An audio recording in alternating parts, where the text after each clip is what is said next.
kulan wanaagsan qiyaarta nala socota meel kasta oo aad joogtaan ku soo dhawaada barnaamij kale oo taxliil ah oo aynu ku eegi doono xaaladda bariga dhexe iyo waliba marxaladihii ugu dambeeyay war culus ayaa ka soo baxay xisbiga uu ka tirsanaa dictatorkii talada laga riday ee dalka Syria Bashar al-Assad haddaba warkaasi maxuu ku saabsan yahay Al-Ba'athna warkay caawa soo saareen maxaa lagu tilmaami karaa ma qayb ayay ka noqonayaan isbedelada siyaasiga ah mase qorshe kale ayaa u yaala barnaamijka ayaad ku ogaan doontaa ra'iisul wasaaraha Israel Benjamin Netanyahu berri waxa uu hortagi doonaa maxkamad isagoo lagu haysto 3 qodob oo eeda ah oo waaweyn haddaba haddii maxkamaddu ay kiiskaasi qaado maxay ka dhignaa doontaa xukunkiisa isagoo waliba talada haya inuu maxkamad hortago maxay arintani siyaasad ahaan macno u yeelan doontaa Israel maxayse tahay sababta 12 wasiir oo Israel ka tirsan saxiixa ay bixiyeen loo diiday askar ay Israa'iil kamid ahaayeen iyo waliba kuwa kale ayaa lagu dhaawacay qaarkoodna waa lagu dilay weerar ka dhacay dhulka Falastiin haddaba si gaar ah weerarkaasi xageebo uga dhacay waxaan rabaa war weyn oo isna ka soo baxay Netanyahu oo ku saabsan xaaladda Syria in aad barnaamijkan ku ogaataan qodobada aan idin la wadaagi doono waxa sidoo kale qayb ka noqon doona war ka soo baxay Mareykanka oo looga hadlay xaaladda dalka Syria isbedelada bariga dhexe ka dhacay gaar ahaan dalka Syria jihan noocee ah ayuu u sameyn doonaa gobolka suuragal sama tahay inay soo gabagabeeyaan dagaalka muddada halkaasi ka shidnaa ee qamcay sidoo kale xageebay marayaan wada hadallada la doonayo in la isku horfadhiisiyo Hamas iyo Israel suuragal sama tahay xabad joojin degdega oo labada dhinac ay aqbalsan yihiin in la galo qodobada laabasho wanaagsan mar kale saaxiibayaal war weyn ayaa ka soo baxay xisbiga lagu magacaabo Al-Ba'ath oo ka tirsanaa dictatorkii talada ku raagay balse goor dhaweyd laga tuuray ee dalka Syria Bashar al-Assad xisbiga Al-Ba'ath ayaa waxa ay soo saareen bayaan aad u weyn kaas oo inta badan shacabka iyo siyaasiyiinta wadanka Syria ay soo dhaweeyeen xogayaha guud ee xisbigaasi oo lagu magacaabo Ibrahim al-Hudayd ayaa waxa uu bayaan uu soo saaray goor dhow ku yiri waxaynu soo dhaweynaynaa isbedelka ka dhacay dalka Syria waxaan diyaar u nahay inaan qayb ka noqono isbedelada waaweyn iyo dhismaha xukuumadda al-Bashir uu hogaamin doono Al-Ba'ath iyadoo mabaadi'deeda aaminsan haddana mar walba waxay aaminsan tahay jiritaanka dawladda iyo qiyamka ay leeyihiin shacabka Syriyaanka ayuu ku yiri bayaan uu goor dhaweyd soo saaray waxa uu intaa ku daray in ujeedada ay qayb uga noqonayaan xukunka uu yahay in Jolani ninka Abu Muhammad lagu magacaabo hay'atu tahriir ash-Sham hogaaminaya uu soo dhaweeyay in dhinacyada Syriyaanka ay talada wax ku wada yeelan karaan iyadoo taa laga doolayana ay mar walba diyaar u yihiin in ay talada qayb ka noqdaan maadaama ay yihiin siyaasiyiin gaamuray iyo xisbi in ka badan 50 sanadood maamulayay gudaha wadanka Syria Al-Ba'ath ayaa waxa kamid ahaa hogaamiyaashii labada ahaa ee isbedelay ee Xaafid al-Assad iyo Bashar al-Assad kuwaasi oo intii ay talada joogeen muddada 52 sano ka badan waxa uu xisbigaasi ahaa Xisbul Xaakim laakiin arrintan ayaa ah mid ashqaraar leh oo shacab badan ay isweydiinayaan iyo siyaasiyiin caalamka ah sida xisbigii talada laga tuuray oo mar kale qayb uga noqon karayo falaagadii iyo waliba dhinacyada iyaga ka soo horjeeday ee dagaalkaada kula jirtay tani waa bisalay muujiyeen mucaaradka Syria ee talada la wareegay laakiin bayaankooda marka laga yimaado waxa jiray axsaab kale oo siyaasi ah oo iyana soo saaray inay qayb ka noqonayaan isbedelada waaweyn ee ka dhacay dalka Syria kuwaas oo tilmaamay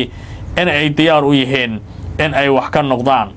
xisbiyadaasi waxa kamid ah golaha lagu magacaabo Majlis ash-Shacb as-Syria waxana hogaamiya ninka lagu magacaabo Hamuda Yusuf Siyaaq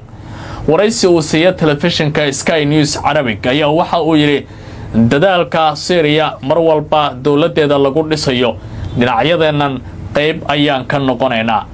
dhinacyada ku dagaalamaya Syria ee xukunka isku haysta ayaa hadda muujinaya bisayl adag waxna ay sameynayaan dawlad wadaag ah oo ay cid walba iska dhaxarki karayso laakiin waxa la isweydiinayaa sida tani ay ku sii socon karayso maadaama mabaadi' isdiidan ay hadda suuragal yihiin inay golayaasha dawladda isugu yimaadaan haddii aan ku sii socdo wararka Syria ra'iisul wasaaraha Israel Benjamin Netanyahu ayaa war uu soo saaray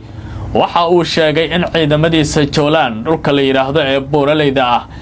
xadka dhinaca Syria ay waligood joogi doonaan dhulkaas oo horay labada dhinac ay dagaal badan ugu dhaxmaray isla markaana ay ku muransanaayeen ayaa waxa uu tilmaamay in hadda wixii ka dambeeya si abadi ah ama waligii ahay Israel dhulkaasi uu haysan doonto hadalkan ayaa waxa uu yahay mid dhaliya cara cusub oo shacabka carabta qowmiyiinta ah ay qaadeen oo ku tilmaamaya in Israel ay ka faa'iideysanayso isbeddelka dhuleed hase yeeshee horay aysan ula dagaalsanayn oo kaliya nidaamkii Bashar al-Assad laakiin ujeedadeedu ay tahay cid walba oo Syria timaada in aanay heshiis la noqon kareen Abu Muhammad al-Jolani ninka lagu magacaabo dadkana qaarna ay u yaqaanaan sharac ayaa waxa horay loogu yaqaanay in Israel isaga ay si weyn isaga soo horjeedeen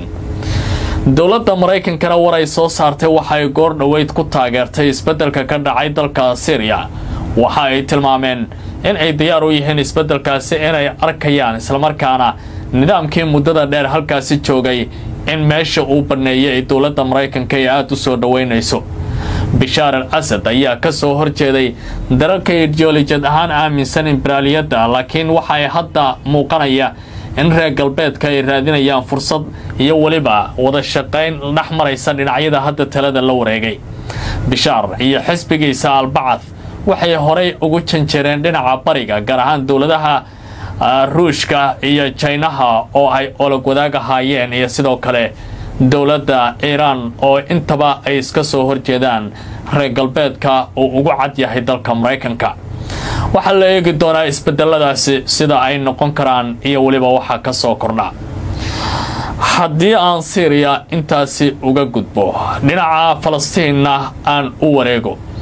ra'iisul wasaaraha nidaamka Israel Benjamin Netanyahu bixi waxa uu hortagi doonaa maxkamad gudaha ah oo Tel Aviv ku taala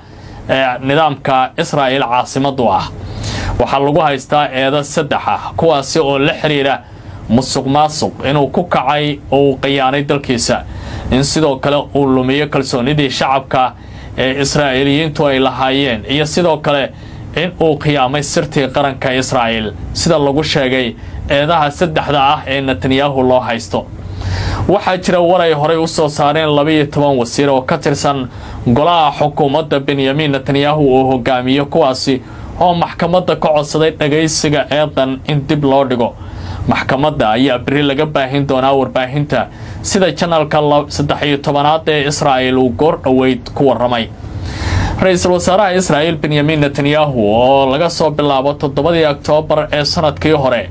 ilaa iyo hadda galay dagaal faraha looga gubtay oo askar badan iyo dad badan oo shacab uu ku waayay hadda waxa uu wajigabax kala kulmaya cadaaladda waxaana muuqanaysa garsoorayaashu inay ku adkaysteen in uu cadaaladda yimaado eedahan oo dhammaantood marka la fiiriyo sharciga Israel u muuqanaya kuwa adag haddii lagu helo waxa uu wajahi karaa cawaaqib iyo waliba ciqaab aad u xooggan sida dadka sharciga taxliilinayaba ay u sheegeen warbaahinta Israel dhinaca Falastiinna wararka ka imaanaya waxa la sheegayaa in saddex kamid ah saraakiisha ciidamada Israel la dilay 12 kalena lagu dhaawacay sida uu ku waramay goornow telefishinka Al Jazeera weerarka ayaa waxa uu ka dhacay halka loo yaqaan Jabaaliya oo ahayd meel in muddo ah go'doonsanayd oo ciidamada Israel ay kula dagaalamayeen guutooyinka Qassam wararku waxa ay tilmaamayaan in dagaal xoogan nimanka Hamas ah iyo sidoo kale Israa'iiliyiintu ay faraha isdareen taasina ay soo dadajisay in saddexdaas kamid ah askarta iyo saraakiisha isugu jiray ciidamada Israel laga laaco 12 kalena uu dhaawac soo gaaray ilaha caafimaadku waxa ay tilmaamayaan in askarta dhaawacantay 12 qaarkood xaaladoodu ay aad u liidato sida uu ku waramayo telefishinka Al Jazeera waxa meel gabagaba ah ku dhow in ay soo fadhiistaan oo ay xabad joojin rasmi ah qaataan Hamas iyo Israel sida ay ku waramayso ila dhinaca diblomaasiyadda ah oo laga helayo wasaaradda amuraha dibadda ee dalka Masar wada hadalladan ayaa waxa muuqanayaan in labada dhinac ay hadda diyaar u yihiin sida ilaha diblomaasiga ay tilmaamayaanba. labadan dhinac ayaa dagaal aad loogu gubtay muddo dheer oo u dhaxeeya, laakiin hadda waxay doonayaan in Israa'iil ay banayso Hamas sida Hamas ay ku doodayso Gaza, isla markaana sidoo kale dib loo dhiso dhulkii la burburiyay, loona ogolaado shacabka Falastiiniyiintu inay helaan nolol ballaaran iyo waliba deganaanshiyo ay guryahooda ugu laabtaan. inkastoo aan la sheegin qodobka ka bixitaanka Gaza in Israa'iil ay aqbashay, haddana waxa ilaha diblomaasiyaddu ay tilmaamayaan in dhinacyadan ay si weyn isugu soo dhawaadeen. akhyaarta nala socota ay wararkii iyo taxliilkii qubanayaasha ahaa